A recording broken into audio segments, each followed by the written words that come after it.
Let's go. Bingetown, how we feeling tonight? It's your boy Dave here, and with me are Kyle and longtime friend of the pod, Alki. We are back again here to bring you more anime content with Attack on Titan, episode 80, from you 2,000 years ago.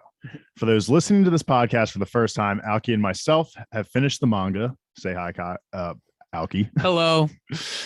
While Kyle is our rookie watcher. Say hello, Kyle. Hello, hello. He has not read. Wait. Let me work that back. Hey. Shout out to Bokudo. Hi, Q. Kyle here has not read any of the manga, so no need to worry. We will not be spoiling anything from the manga. But before we get into our discussion of the episode, I just want to share with everyone just how good Attack on Titan is. So the winners of the anime awards were announced recently, and essentially all you need to know is Demon Slayer, Jujutsu Kaisen, and Attack on Titan swept. But Attack on Titan specifically won these categories. It won Best Anime of the Year. Eren Yeager won Best Antagonist, not Protagonist, unfortunately. He came in second for that. Who won? So he was nominated for both? Some That's pretty random bullshit one. It was like Odd Taxi or something like that. I really have no idea. Whatever floats. If they won. True, I guess. But probably some it looked day in like the life. it manga. looked like some Beastars kind of shit. Oh Honestly. my So I was God. like, oh, fuck this.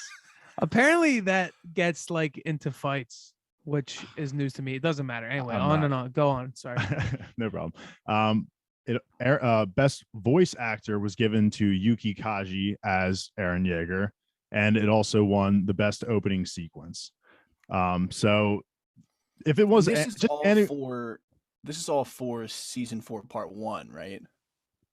I believe so. Yes. It was for season 4 part 1. Yes.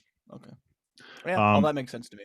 But crazy, man. I mean, just winning anime of the year alone is just an incredible feat. I mean, hundreds and hundreds of animes every year come out, and to be crowned the number one is just unbelievable. That's why we're doing this podcast on it. We just couldn't let this slip through our fingers. If you guys have any comments, I'll finish up the intro, but do you want to give any shout outs to Attack on Titan? Congratulations, anything like that? I'm curious. Although, just to clarify, when you say opening, is it like the visuals or the actual? I think it's a song? combination of song and visuals. Because that's what when it goes to. First heard it, I didn't like it. Really? And I remember like watching the first episode and being like, this is whatever. I think then after it, I would come on and I would get into it every episode, and I was like, all right, this is fire. I checked out some of the other ones. It seemed mostly heavily based on, I'm sure, visuals. I think was like most of the voting, but I think how the sound tied into the visuals and everything was a big part of it as well. I was always bopping to the da da da dee dee dee dee, whatever, however the little chorus sound is. Yeah. But I just wanted to slip that in there right now. With that being said, let's get right into it. This episode, really only two things we need to talk about. It's Ymir's backstory and the motherfucking rumbling. Let's go. Yes. Crazy. So two incredible topics to discuss here today. I'm so excited. Kyle, let's start with our rookie. Thoughts on the episode. Episode was wild. I didn't think that we would get Ymir's backstory at like this level. I guess we were always going to find out the origin of the Titans, but it's just, again, with the way that Attack on Titan does things sometimes, or not sometimes, a lot of times, is just always surprising to me. The animation, I feel like the art style of this season particularly, I felt like lent well to the way they told the story, of like the lack of sound kind of in the beginning, and you kind of feel the emotion and like the loneliness of her. And then like the hunt scene where they're actually hunting her when King Fritz, quote unquote, lets her free, which is very reminiscent of Theon in Game of Thrones. Is the first thing that popped into my head. But overall, I think it was a great episode. I like where it ended a lot. And I remember, Dave, I'm pretty sure after we watched, we talked, and you were like, next week's episode is going to be actually insane. So he's been saying that for the last 4 weeks. But they all have been pretty insane, though. They all have been. It's true, though. Insane. Yeah. Alki, your thoughts? I mean, just to touch on what Kyle said, yeah, it was great. I obviously remember reading the backstory when it came out, and I was like, what the hell? And this was really enlightening again, just to re-experience that. You really see her struggle. I don't know if they touched on this, but I'm pretty sure they might have made it more explicitly obvious in the manga that Ymir was like in love with Yeah, King Fritz. I got that Yeah, vibe as well too in the manga, at least that Yeah. she actually started Even to though he love was him. an absolute piece of shit, Mhm. she loved him. And there's Mhm. just so much like Stockholm syndrome theme going on this whole manga and anime. And to see it really be evident from its roots, from the roots of the Titans or the story, however one you want to call it. It's just crazy. And the whatever and how it ended with the commencement of the rumbling was pretty hype. Yeah, I couldn't agree more. This was just another great episode. I actually went back and I was reading, so I went back and read some of the chapters that are happening like as these episodes are airing, and we are missing some small things. Like they do skip some things. Like before we got into Ymir's backstory, essentially in the chapter, this doesn't really spoil anything because you already know this, but we get a little flashback of Eren, Mikasa, Armin, like all of them being on like Marley for the first time. Like, so they already had got sent overseas and they were just kind of looking around. They're like exploring the markets and everything. And they had ice cream for the first time. They're having right? ice cream. So we don't get that in this episode, which it might come in next episode. But like I said, Kyle, that's not really a spoiler because obviously you knew that they had to have known about Marley and like. Well, they went there because we saw Gene there when early face on was undercover. Eren. Right. Yeah, it's funny because I was watching the pace still feels one. good though. The pace still feels fine. Yeah, I mean, it's like a very minor detail, but it was fun reading that. Yeah. Whatever. I'm not. We might get it in next episode. I don't know what they're gonna do, but I remember thinking like, where was that? I wasn't able to pinpoint. Now that you remind me, I wasn't able to pinpoint when that happened. So I guess it happened before this backstory, and it seems they skipped it, unless it somehow they introduce it in the next couple episodes. It could, and that's why I'm going to take back kind of what I was saying about next episode being great, just because now that I'm noticing that they're kind of maybe glossing over these things, it might come into this next episode. So I'm going to stop hyping up episodes so much, but I think I've been lucky so far. I think I've been fairly accurate with expectations so far. But I mean, I feel like we've said this multiple times too, but it feels like there's really no turning back from what just happened at the end of this episode. Like it kind of has gotten the ball rolling, like similar to how we've been talking about One Piece, and like the whole concept of the Wano arc and what's happening is like the ball is heading down the hill. There's really no stopping the momentum that the events are creating. And I mean, the wall's being broken down in all of the Titans. Like you can't really like tell them all to go back and rebuild the walls. So it's kind of like it's happening.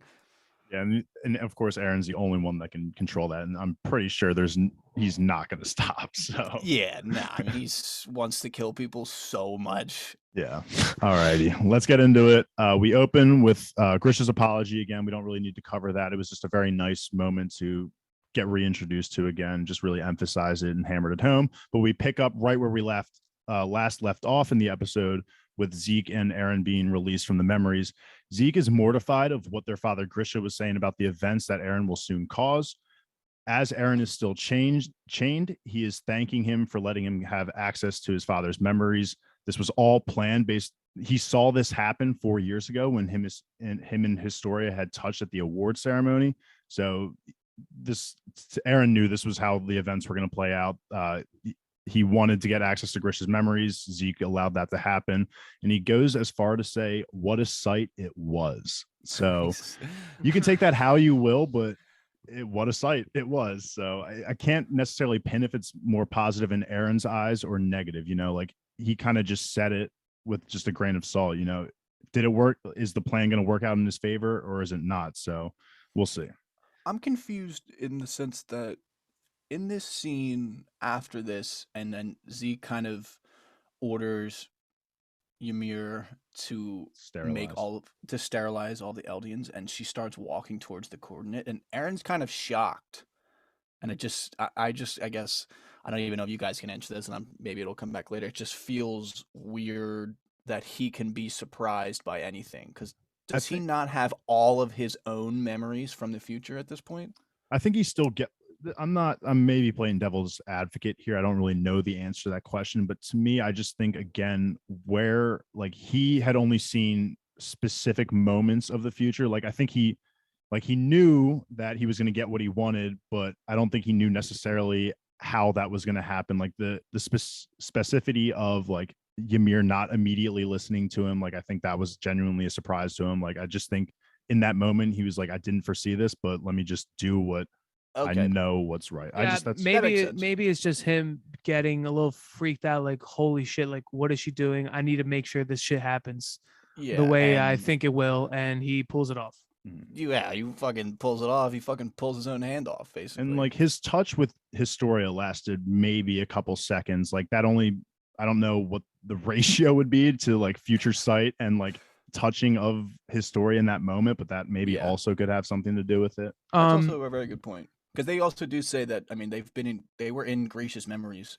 I'm pretty sure they make it seem like they were there for a long time, but they also mention a couple episodes ago how time passes in the paths a lot slower. So that would make sense. I guess them clarifying that Eren touching Historia laid it all out.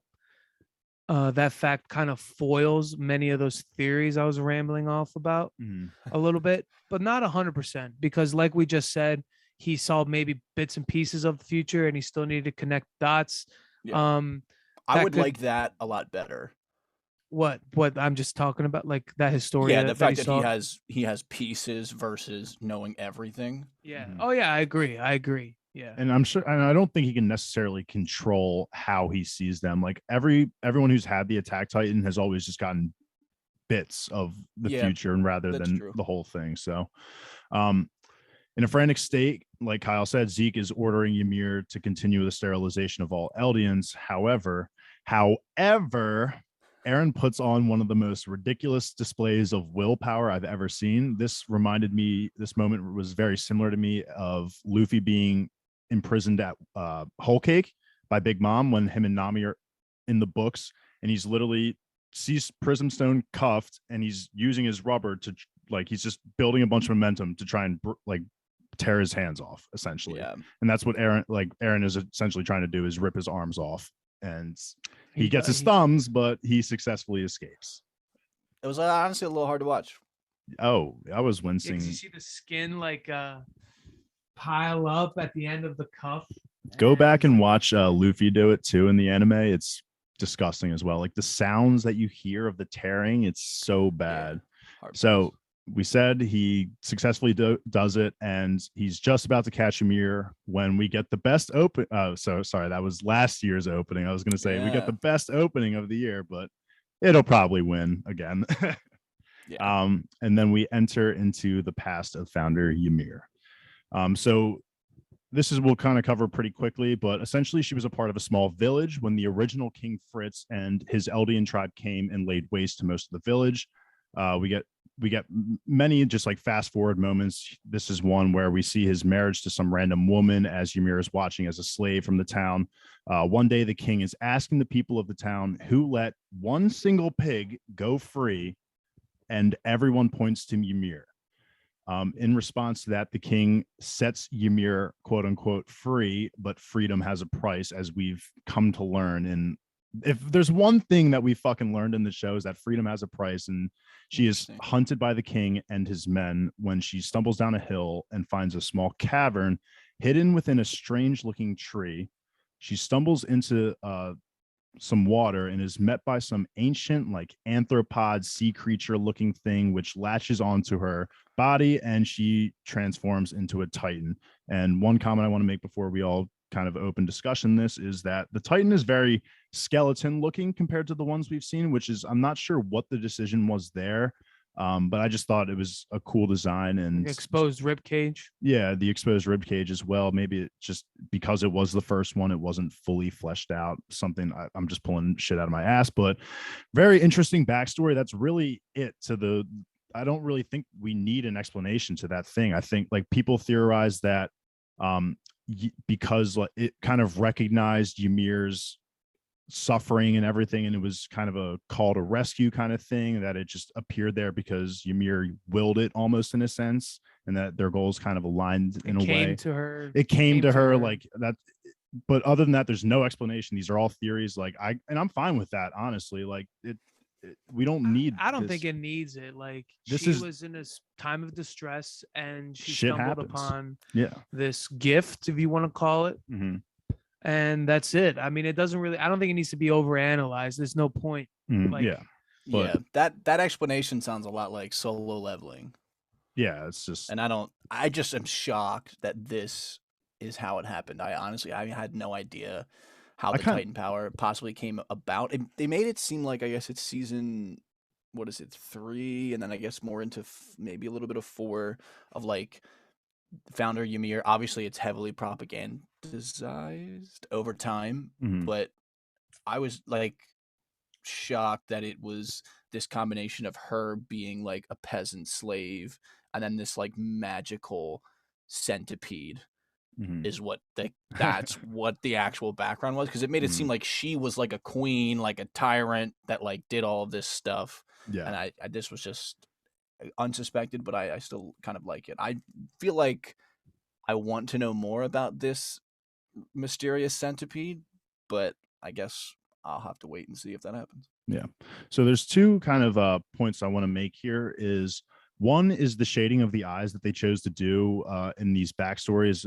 We've always seen Ymir with the shaded eyes, and anytime we kind of get a flashback of anything in this time period, it's always shaded eyes, which Robin was telling me it's essentially to make it feel like a fairy tale, because, you know, the history of Ymir, as we've seen, has just been twisted.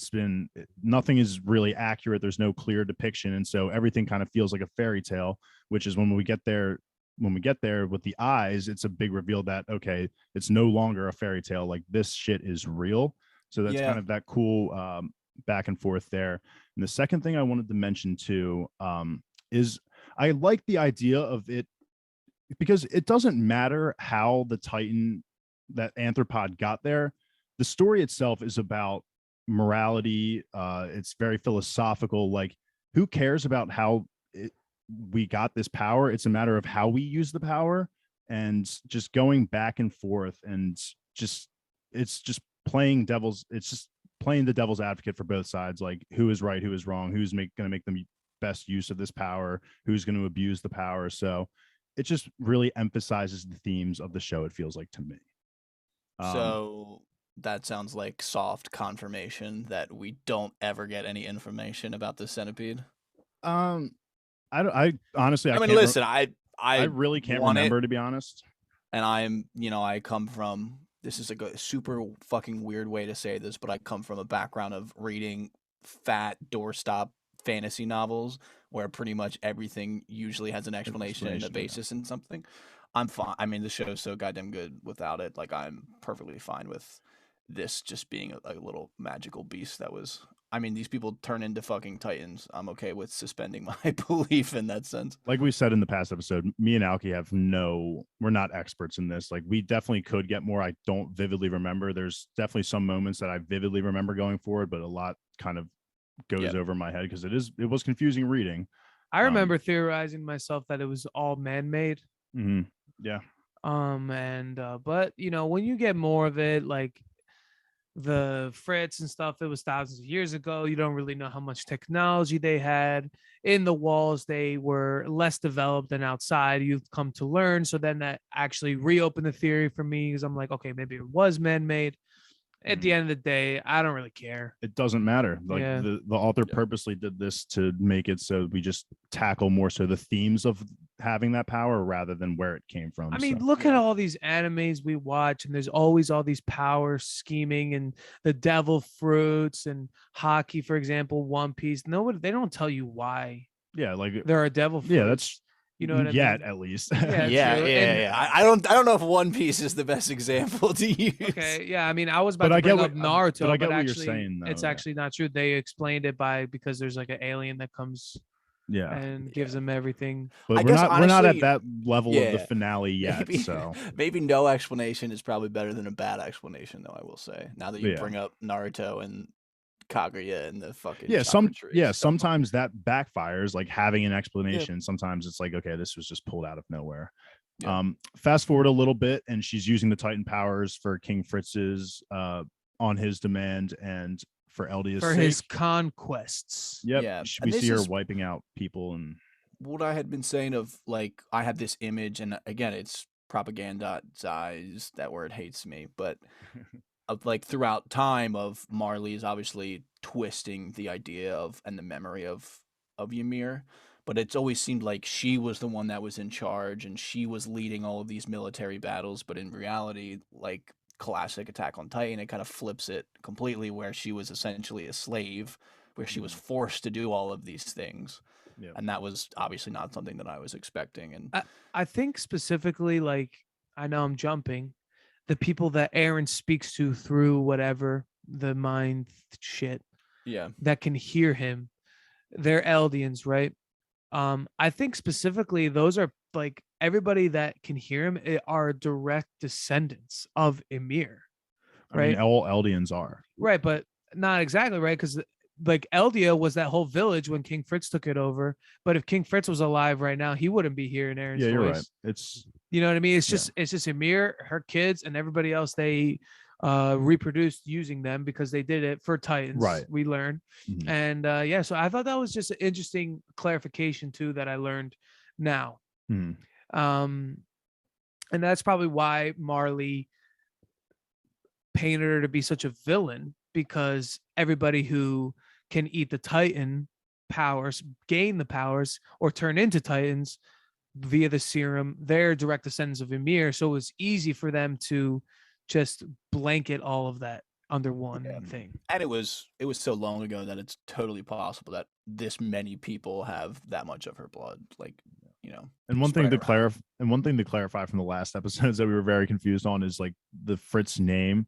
Like that's obvious as what we like. I don't know why we were kind of BSing about this, but it's his last name. So there's obviously been generations of King Fritz's, and Yeah, we're stupid. yeah. So where Not them, me, though. yeah, where them building the wall. Yeah, of course it was like King Fritz, the fucking like 20th or whatever that did it. But yeah, so just to clarify there that this is the OG King Fritz. Yeah. Fast forward to get well to continue again. She's in King Fritz's words, has built roads, cultivated lands, and bridged mountains. And as a reward, Ymir will give his seed to her. What a fucking smack, dude. So Yeah. ridiculous. I don't even know who is like, I mean, granted, episode 1 declared myself a Jaegerist for the world to hear. I'm not walking back on that, but it's like the theme of the show is like, okay, who's good, who's bad? This guy's fucking bad. No one fucking likes this guy. This guy's a piece of shit. He's a fucking asshole. He is literally, yeah, actually the most probably evil person we've seen so far. Definitely ruthless. Yeah, definitely very crazy. ruthless. I mean, he's had we see him have many wives. I'll get into it, but Yeah. fast forward It's again. just always, I'm so sorry to interrupt again. No, you're but good. it's always so crazy to me back then, but like individuals having that level of power of like, and especially with the story, like Ymir is a fucking titan. Like she turns into a gigantic thing and single-handedly kills armies, but he is the one that gets to the control and is like, you get my seed. Like that's just, it's just insane. Right, like that, she could have totally just killed him and everyone she wanted to for Yeah. her own gain and for her own actual freedom, but she never did. She was but I guess it makes more sense, like it maybe a little bit in the manga, like you guys said, that she actually falls in love with him a little bit. Mhm. Obviously, that's a very abusive. It was very terrible, twisted. like, Yeah. yeah, it's just a twisted form of the word love. But also something I actually wanted to point out is the brief like war we see, like that is between Marley and Eldia at that time. So the Marleyans in that scene are the ones who look kind of like Spartans or Romans, while the Eldians, it's interesting because you can see how organized Marley was at that time, like with their swords and shields, like line formation, and then you have the Eldians who are all wearing different armor, like swords. They were random shit. barbarians. Yeah, but the only reason they fucking won was because of Ymir. Like that just proves like how strong she was. So I really wanted to point that out. We see the king rolling around Marley with like all of the warriors' heads on spikes, which was crazy. I just love that concept too of like this happened so long ago, but now like the focus of our story is like the ripple effects thousands of years in the future of this initial conflict. Almost. It's like One Piece, man. Like the events of hundreds, thousands of years ago are going to influence today's society and what is right and wrong, you know? So very, very cool. Fast forward again to her bearing 3 children.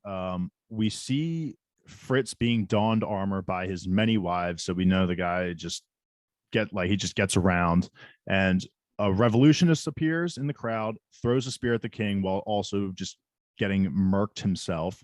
We see Ymir throw herself for the king and takes the spear to the chest.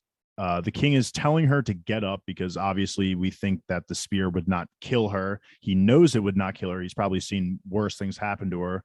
However, she actually does die from the spear and is sent to the coordinate we see for 1 second.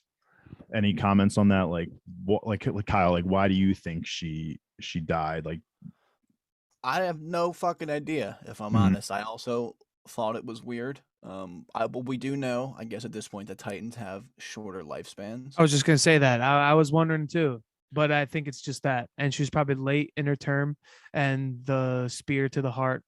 So sorry, Kyle. I totally stole your thunder there. No, I'm you're just okay. I'm just gonna say something that I kind of picked up on, and something that I also have read that others agree with is, you see when she's like kind of like closing her eyes, she has this like look of pain on her face, obviously, even though she shouldn't be, but it's more so I think emotional pain. And what I think really is here is the Reiner effect. So I was just gonna say that. So remember how Reiner was in that state of suicide when okay, cool, we got the gift from Zoom. So remember when Reiner was in that state of suicidal thoughts when Eren is attacking Marley. He literally couldn't use his Titan of powers to heal himself because he lost the will to live. I believe that Ymir in that moment, especially in the anime, now that we know that she didn't really necessarily, like, we get this side of she didn't actually really love him. It was kind of just, she was never really free. She didn't really know what to do with her powers. She just wanted to follow someone. And I think that's kind of here, and that she just lost her will to live. Like, she had her kids. She was tired of everything that she was doing. And I think she just chose to die in this moment, and that's why the spear was able to kill her. Yep, I thought the scene looked great. That's probably 100% accurate. I thought the animation looked really cool on like the moment of him like revealing the spear that was kind of buried and throwing it and all that. Visually, it looked amazing. I liked how, I know you've already said this, but I liked how they didn't have pupils. I thought it made it like kind of reminded me of the Deathly Hallows explanation in Harry Potter. I don't know what about it did, but it like dehumanized them so much. Including it seem like a dream almost. It makes it seem like a dream. Never happened kind of thing, but even though it obviously did. Chow time. Okay, so Ymir sacrifices herself for the king, and she dies. Obviously, we just covered that, but okay, let me cover that. So after her death, Fritz does what he thinks is best, and he forces his 3 daughters to just chow down on the mutilated body of Ymir to pass down the powers for generations to come, so his reign can be long lasting and a bunch of bullshit, but fucking crazy. And the kids' names are Sheena, Rose, and Maria. I like that a lot. I like that. I read something that would just made me laugh in that, like, Fritz had no fucking idea this was gonna work. He was just like, and honestly, jumping off the barbarian comment, he was like this is what we need to do. Like, let's just your fucking eat them. Like make sure you get that bone marrow, like that spinal fluid. Like, don't let it fucking go to waste. Yeah, you just gotta assume that then all the kids ate a piece of her spine or something, and that's why, right? Yes. And so in a brief moment, we see, like I said, so Ymir was transported to the coordinate. The coordinate at the time when she was transported was only a trunk. The kids eat her body, and it becomes 3. So this confirms what you were saying with like the ones that the Eldians Eren is talking to are ones that have the ability to become Titans. Exactly. So and we know what it looks like now. So we see that each branch is a representation of not only just Eldians, but just Eldians who have become Titans in general. So every time a Titan is created, a branch is set. Let me get into this a little bit more with this upcoming scene. Are you sure about that? Yes. So as centuries go, so as the centuries go by, we see Ymir constructing Titans, each one represents a time that an Eldian is transformed into a Titan, which also is each time a branch is formed. Like she's constructing each one with the sand from the beaches of the coordinate, and I don't know where she's getting the water from, but it's basically those who. But I think you're right also in the sense that those who have the potential to become Titans. But I think the ones. Why does Mikasa here? Yeah, that's true. Okay. You know what I mean? Like I thought her building the Titans was her building the Titans for the wall and the rumbling, but now I thought so too. But actually saying that out loud, it doesn't sound as right as it because did in it my head. didn't take place on Paradise. Like where she is not on Paradise. Yeah. No, but you guys are probably right. But the way I interpreted it while I was watching, like that the king used the founding power to create the wall. So I'm pretty sure they've said that. Yeah.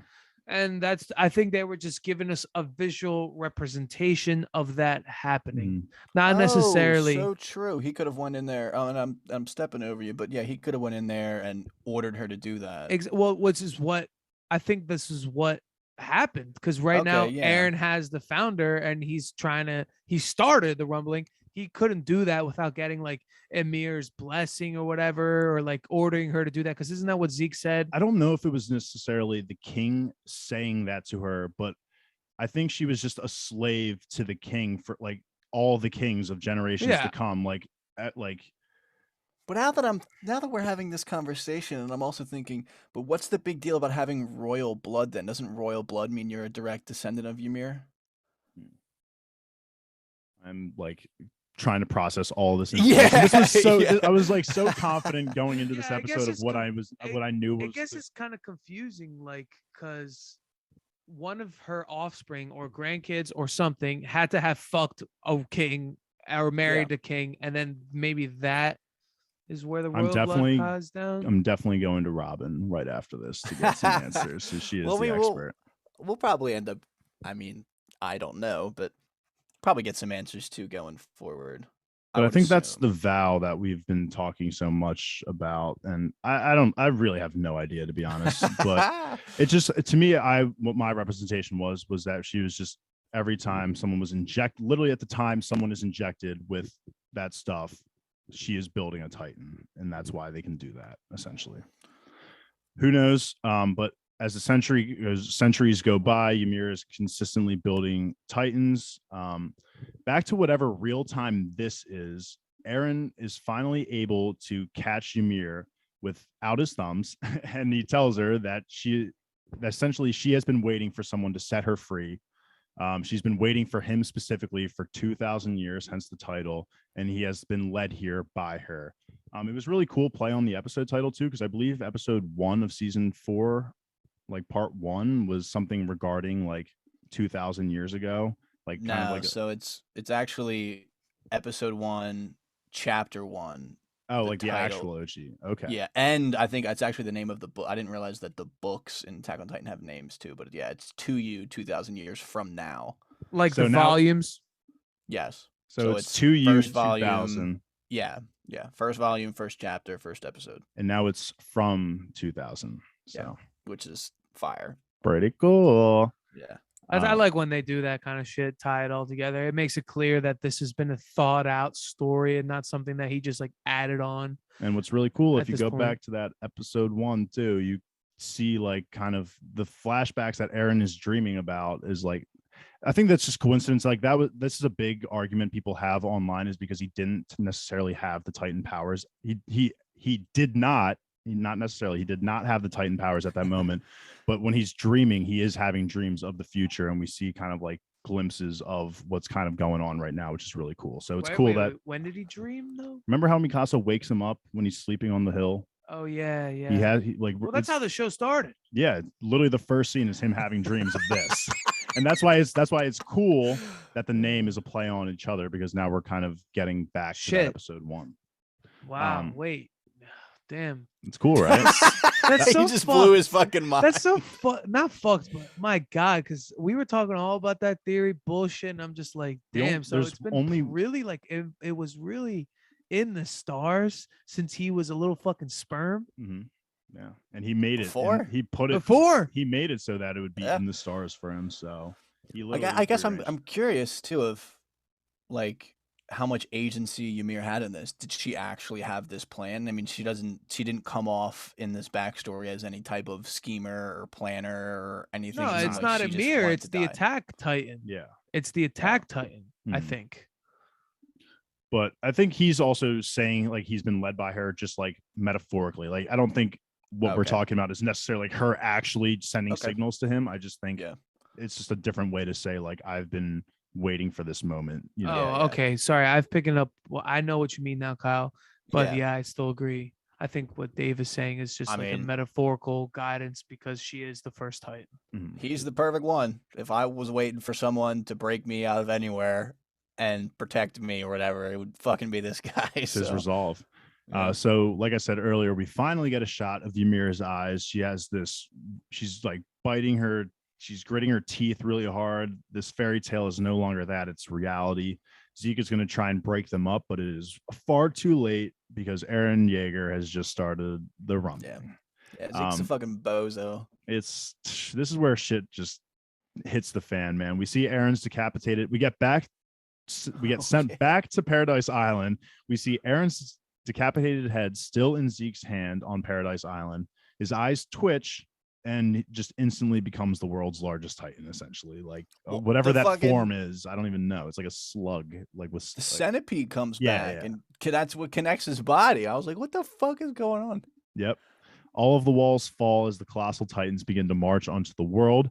Armin concludes that Eren was always on their side. But however, the army that he's using right now isn't just to bring down the global alliance, but rather the whole world, which to me is like, come on, Armin. Like, Yeah, what are you, Yeah. This is like- dumbass? like, come on. Like, we know he's pissed at the world. Like, he's gonna murder everyone out there. Like, He Yeah, was just like, Armin- wait a second, that's a lot of Titans. for being a smart guy, kind of picked that up a little too late. Yeah, like yeah. I know I was giving Armin a lot of credit in the earlier episodes of this part 2 about how he maybe like because there's meaning behind his words and that pan to be true, but also there's always been a strong Resolve. naivety with Yeah, yeah. Armin. You know, he he just wants everything to be okay, and it's like that's not the way it's. He's gonna a go.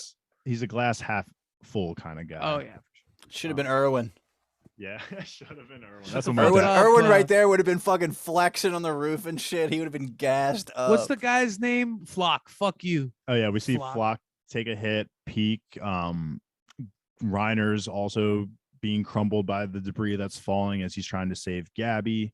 And I fucking love this. Is one of my they're so good at giving speeches in this show. Like I can't tell if I like this speech more than Erwin's. Probably Eren's because I would fucking run through a wall when I heard that. But I also want to run through a wall when I hear this. Like, so Eren is using the powers of the founding Titan. Eren is able to communicate with all the Eldians via the coordinate. He's sending them back and forth between the coordinate and where they actually are, essentially telling them his plans. He does it much cooler than I'm about to make it break down. I'm not going to try and imitate it. I'm just going to give the breakdown of it, but he makes it sound way cooler. But essentially the plan is that Eldians have always been slaves. They've always been treated like monsters and hated by the world, and that the world is their ultimate goal, no matter what, is just going to be to kill all the Eldians. And Eren himself is there to stop the world from doing that. And he is now announcing war on the entire world, essentially. And the people below can't believe what they're hearing. I wouldn't be able to either. I feel like if I'm them in that moment, I'm just like, yeah, I'm on your side. Like, you're doing all this, like, sign me up. Yeah. Like, I don't care if the rest of the world dies. I don't want to be a part of that. The opposite team. Unfathomable. Yeah. Yeah, I mean, especially as all the Eldians and Marley, like people that just been absolutely beaten down for years, their entire life. I would be like, yeah, let's get it. No, but he made it clear he doesn't give a fuck about them. He Yeah. just he only cares about the island people. I thought it was. Oh. I don't know if that's necessarily true. Like, I think that's definitely true, but I'm pretty sure like one of the people we saw in that shot was currently like in Marley. Okay. I think. I think a bunch of them were in Marley. They were like, didn't they show them at the camp, like listening? Yeah, I mean, Yeah, I don't so think that's he what, would like, so I don't think he would just kill Eldians that were just happened to be born in Marley. Do you? I guess think- maybe he will. I think he's definitely like Paradise before Eldians, but like if you're Eldian, like you have the opportunity to join my Eldia, I think is what he's Okay. All right, offering. that's I think fair. that's what he's offering this as, but again, I could be totally wrong. We have to see in the upcoming episodes, but holy shit, man. Eren just fucking announced war on the fucking world, and is he going to succeed is the big question. Yeah. I don't know. I mean, I'm just glad we finally get his goal, Mhm. you know, because we've been speculating that this whole time. That speech he delivered by the voice actor was just, it's so good because how deep his voice is at this moment in time and how calm his voice is versus season 1, Eren, him just yelling frantically constantly and just saying like, I'm gonna fucking kill all the Titans. Like to Yeah. him just being this cool, calm, collected, and just master planner now all of a sudden.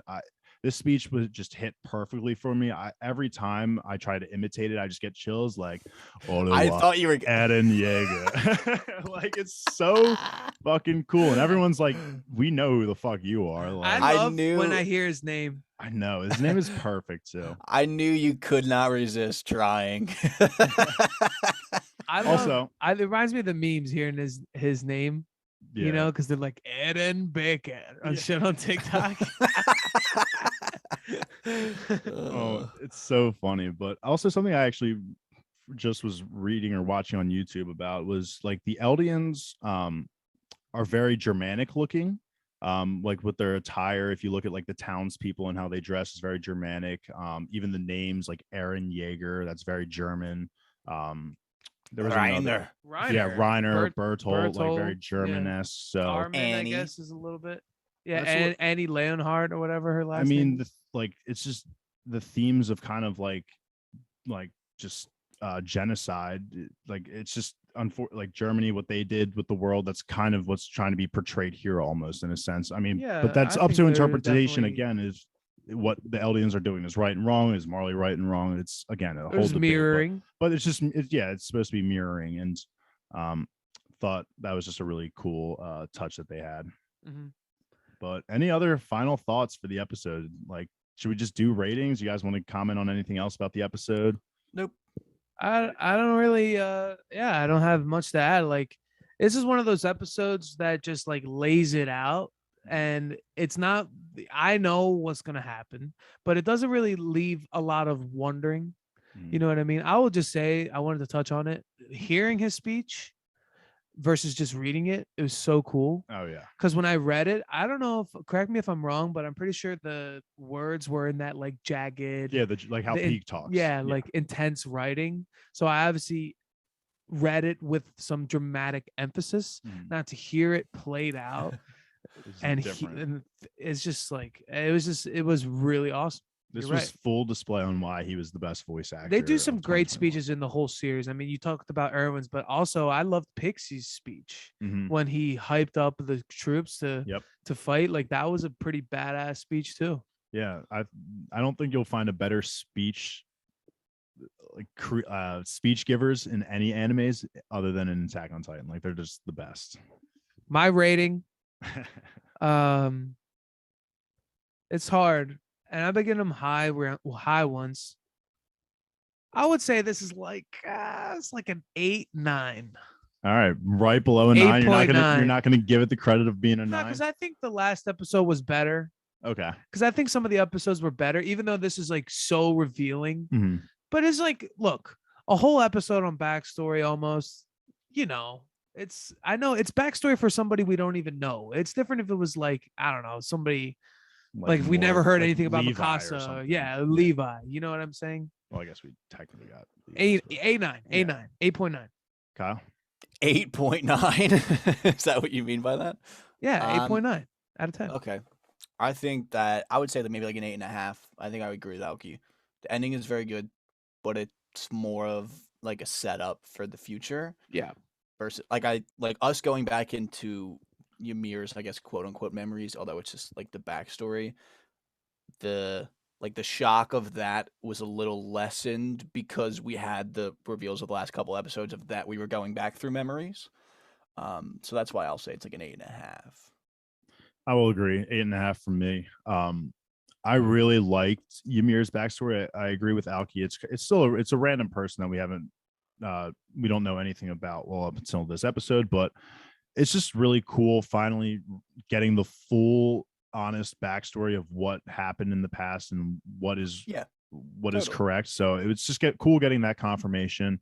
And then obviously the start of the rumbling, just this is the end game. We're on chapters, just to make it clear too of how close we are to the end game. I don't know if there's going to be a movie, man. Really? What? Why? I'm okay with that. We are on chapter, I think it was 122 out of 139. We are only 5 episodes into this season. I have 12. Yeah, I think the series will end in 7 episodes. I would prefer that just so I don't have to fucking wait. I think. Well, a movie as an exclamation point sounds really fucking sick. Like, to me, this is where the movie would start, though. Yeah, like, that's where. When you told me there was a movie, I thought it would be from this point. Yeah, I thought it would be right here, everything. So I'm kind of more hesitant on the movie idea. Or like right after this. Maybe when they say movie, they're talking about like maybe either like a prequel one or maybe like a stupid live action, which would suck. But like, no. I mean, but dude, no, if they fucking pull like we get the whole actual story and then we get a prequel movie afterwards, like that. Just and there would be there's no content for a prequel either. I mean, literally, there's 139 chapters, a half chapter, and like that's it. So. I mean, I guess a prequel would be like, if anything, it would be when the first like 9 Titans actually came out, because we know that there's 9 of them. Obviously Ymir only had 1, then she gets split into 3, then they get split into 6. I think a sequel, and then we skip 9 to get to 12. So I don't know how that math works. I think a sequel would be more likely. I'm just literally pulling, like, just based off what I know. I think a sequel would be more like a sequel movie would be more likely. But I'm just more. I just am in my head. I'm just canceling out the idea of there being any movie. I really think the show is just going to end in 7 episodes. We get what, Boruto? So it would be like Batak on Biting. Or it's the next generation. Eren's kid. Attack on Biting, the next generation. Eren and Mikasa's kid. What? No, that would be too. Yeah, that would be the Boruto treatment. That would be way too close for a sequel. I'd rather go like 2,000 more years in the future. Do you have any? Actually, now that you mentioned that, like, do you have any ships? Ships, yeah. Do you have any ships sailed? Like, or do you think everyone's just like asexual? These people, I mean, they're probably gonna, whatever ends up happening. If I'm just curious, I'm just asking. Some people are alive at the end, they better have just like ravenous monkey sex because they've been through so much shit. I'll be fucking every day. Yeah, I'm shipping whoever's alive at the end. I just hope that they get some type of pleasure at the end. The only one that was like, for me, that I felt like was Connie and Sasha, but that obviously was put to rest. Apparently he liked the fucking Niccolo motherfucker, or at least I think Niccolo liked her, but I think she would have been more Connie because they had been friends for longer. Yeah. Yeah, the show doesn't really doesn't really do this. Doesn't really do that. It's not a story of love. That's really it. Yeah. So it's not a story of love. I thought Armin always wanted to ravage Annie Lionheart's booty cheeks. Okay, that's also true. Well, I thought that was because of Bertolt. Oh my god, you don't think Reiner and Historia are gonna fucking bang at the end of the story? I forgot her story. Everybody had a crush on her. Eren liked her too. Yeah. No. Yeah. All right. Reiner's gonna die. Reiner doesn't want sex. Reiner wants death, and I support that for him. What about death by sex from Historia? Do you think he'll settle for that? So. Yeah, I could do that. Reiner would sign up for that. Yeah. Be the first on that list. All right, everybody. Thanks for tuning into episode 80's coverage of Attack on Titan. Stay tuned for next week's. We'll be covering episode 81 and so on and so forth. Check out our Letterkenny, Dexter, Last Kingdom pitch towns. We have a bunch of interviews we recently did. Thanks for listening, everybody. We are BingetownTV. Ottawa, Eren Yeager.